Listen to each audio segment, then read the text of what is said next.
Welcome to One Word a Day. I'm Sophie, your pilot into the universe of Chinese. Today, we're going to talk about a very important concept. Probably is a little bit difficult for contemporaries, people 21st century to understand, but Ji is an ancient practice. It's worshipping. And I guess both the East and West, all over the world, we have the concept of worship because sometimes between interpersonal communication, we have to talk to the divinity of some kind, right? So this worshiping practice definitely takes important cultural significance in Chinese as well.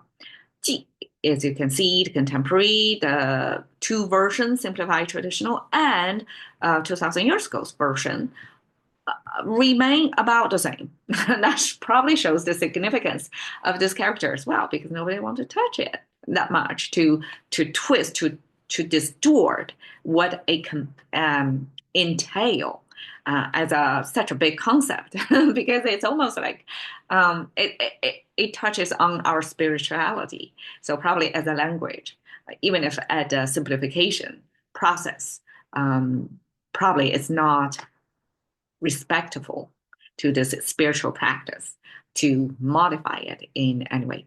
But it's simple enough. Let's unpack. From the 2,000 years ago, Xu Chen compiled the dictionary that have three parts visibly. I mean, in contemporary, you can also see the three parts. But this left side is the meat symbol. It looks almost like a question mark with two stripes in it. That's the streak of the meat. And that's how Chinese abstract meat is a big piece, almost like a bicep, right, of a big animal. So this is animal sacrifice in this worship. And then we place the piece of meat next to three finger hand symbol. And by the way, if you see three finger hand symbol written like that with the wrist pointing down, that means it's your first person perspective. It's your hand, basically. It's the language drawing your hand in this frame to show you your relationship or your practice. You are doing the worshiping here. So it's like this. We also have another three hand fingers symbol that kind of look like this, or sometimes look like this, coming from different sides, the top of the frame or side of the frame, that shows it's somebody else's hand. It's not your hand. Sometimes it's God's hand, like our lightning structure that's have God's hands throwing bows toward the earth, or sideways picking, or the teachers. You are taught, you're just in the student role, and you're taught like your your teacher's hand reaching down to scoop you up, to show you how. All that is somebody else's hand. So this is your hand holding the meat next to you. So you're practicing this meat sacrifice as part of the ritual. And then above the table, supposedly kind of altar in the Chinese concept. So this altar is made of two horizontal lines with three vertical lines. And conveniently, we can attach meanings such as heaven and earth. This because sacrifice or worship as a whole is an effort to, it's not interpersonal, but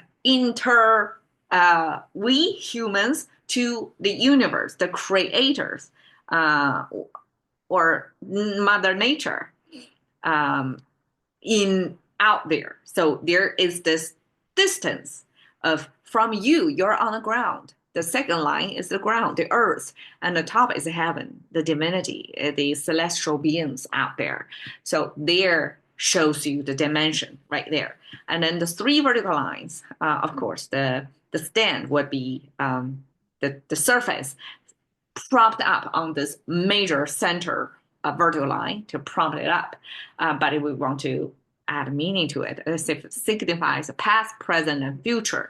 So now we have the space, heaven and earth, between heaven and earth, and the time, past, present, and future.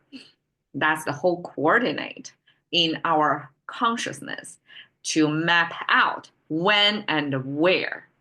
And that serves as the table of worship. is basically an effort not only to communicate, but to forecast, to plead the heavenly being to give us a favorable conditions. So it's a constant negotiation, so to speak. So that's what happening in worship. And of course, people can ritualize it into however grand, however rigid, however looking regal, even, right? But the essential intent in there is by the practice of worship, we're trying to communicate and trying to negotiate favorable terms for us. Okay, so 祭典 is talking about this worship ritual. 典 is our, okay, we have the dictionary as a 字典, the book for words. So that's our 典 is using as this bookkeeping, as record keeping of, I guess, in written form, what you should do. And that eventually, if it carry out, it become a ritual.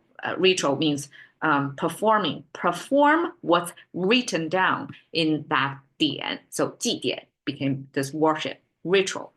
周年祭, 周 means circular in every direction. And 年 is our end of year harvesting image that made our year because it's a once a year harvest occurrence. And so we use that as a year. Circle year means when the year is circling back. That means our anniversary. So that's how Chinese create the anniversary image in there. So anniversary in English is annual, right? Versary means once a year event. And here, Chinese use 周年, full circle year. Okay, that's anniversary. And worship or 祭 in this case probably is a worshiping of some your passed away ancestors, your loved ones. And once their death date come around again, that's your anniversary for somebody who passed away. And so that's Chinese 周年祭. 祭扫, apparently through that ritual of worshiping, not only animal placed on the table, and probably you're chanting as well to try to communicate verbally, right? And visually, like behaviorally showing the meat, the best piece from humanly produced offerings to the god, right? And then you also have cleaning. This is sao, this cleaning, to clean out the space of worship as a behavior to show the uttermost respect. So this is a practice, particular practice in the worship ritual.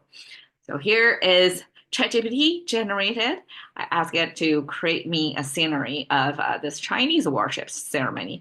As you can see here, I mean, almost none of these characters are Chinese look-alike, but not exactly Chinese characters. So it's interesting to see how ChatGPT take out the elements of Chinese, make them really look like Chinese, but they are not exactly right. Because it probably haven't figured out the visual elements of what every character means. I mean, all of these really looks like Chinese, but they're not. Okay, so these three characters most likely be some your ancestors, passed away ancestors' names. And then these longer 5-character frames on here are the blessings that you hand out in your domestic space. So this is supposed to be one big household that live together. Oh my God, imagine that in contemporary life. A household of like 24 people living together cross-generationally. And of course, there is this hierarchy and a social order within that household, right?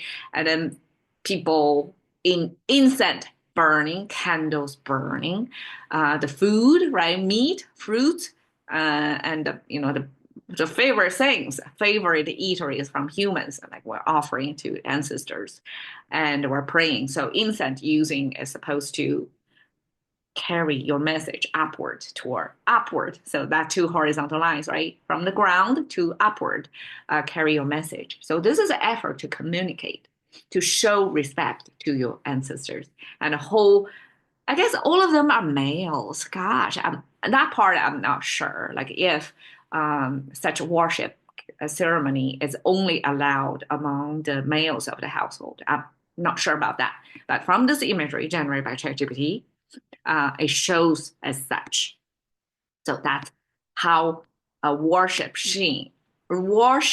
would be seen in a domestic, like I guess this is a well-established cross-generation household, and this is the altar. It looks almost like a temple within a household, within a courtyard of this household, as a center point, so that everybody is, everyday practice have to walk in front of it and be reminded of your connection, spiritual connection to your ancestors or to the one up and above, to be humble and ceremonially, probably on some special occasions like the anniversary time or before Chinese New Year, people will gather and do this ceremony to together collectively worship. Thank you for your time. See you another day.